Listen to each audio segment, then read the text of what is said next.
welcome back. For today's explainer, we're diving into a seriously fascinating piece of psychological history. Look, when you hear the name Carl Jung, your mind probably jumps right to archetypes or the collective unconscious, right? But today, we're going to look at Jung through a totally different lens. We're talking about Carl Jung as a literal detective of the mind. So think about your own daily conversations for a second. Can a single word actually reveal your deepest secrets?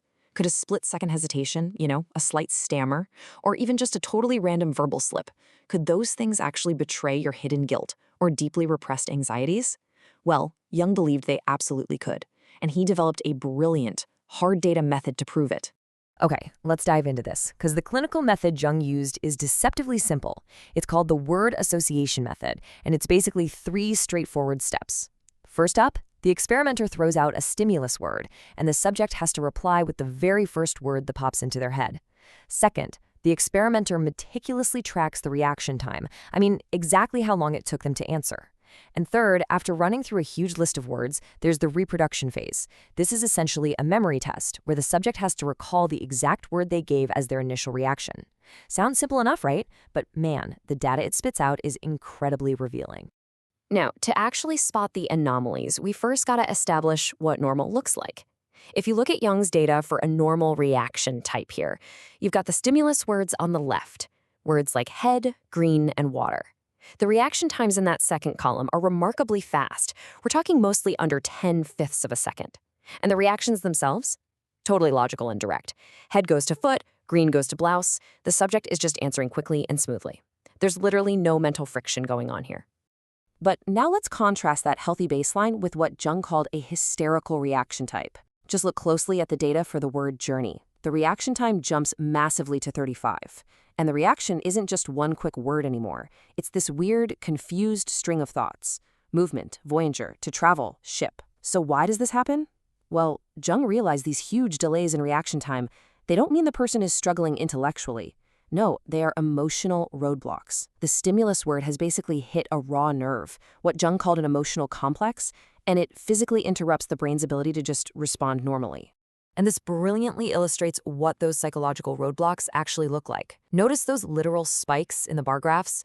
Those towering black columns aren't just random pauses. They are psychological tripwires.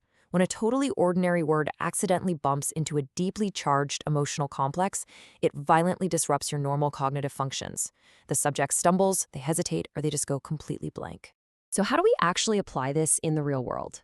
Well, let's move out of the clinic and into an actual crime scene, because this is where today's explainer gets truly thrilling. Back in 1908, Jung was asked to use his association test for a real forensic investigation, right at his own hospital. So, February 5th, 70 francs are stolen from a nurse's room. The very next day, the matron is informed, and by that afternoon, Jung steps in to find the culprit, armed with nothing but a list of words. All right, let's lay out the hard facts here, and you can play jury for a minute. The scene, a locked cupboard. Hidden inside was a dark red leather purse. The stolen loot included a 50-franc note, a 20-franc piece, and a highly specific receipt from the Dawsonbach shoe shop. Now for the suspects. Suspicion fell on 3 nurses who had access to that room. Suspect 1 was the charge nurse's friend. Suspect 2 was the charge nurse herself, who, by the way, actually helped the victim look for the money and knew all the little details. And suspect 3 was the cleaning nurse. So, who do you think did it? To catch the thief, Jung set up this absolutely ingenious psychological trap. He knew the guilty person would be harboring a massive emotional complex surrounding the specific details of the crime, right?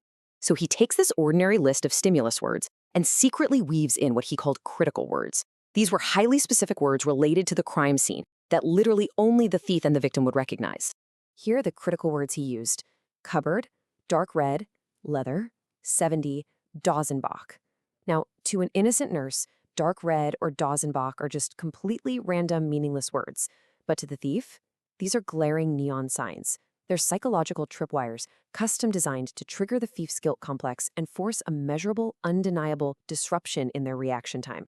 Let's look at the hard data that finally traps the thief. Jung tested all 3 suspects, but focus your attention on the actually occurring columns for critical reactions here.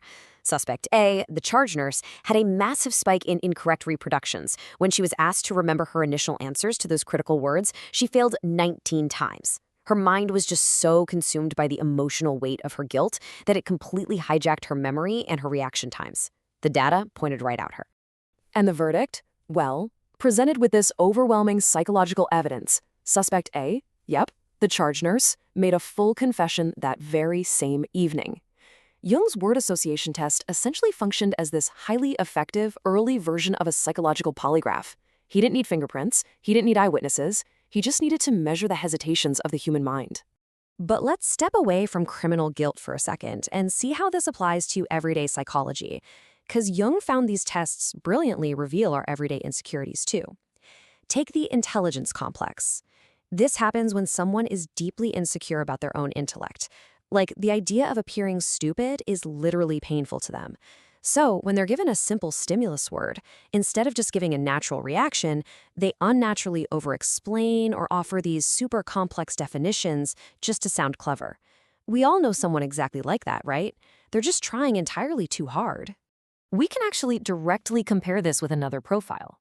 On one hand, you've got that intelligence complex, where the person is just desperate to impress you with their brain power.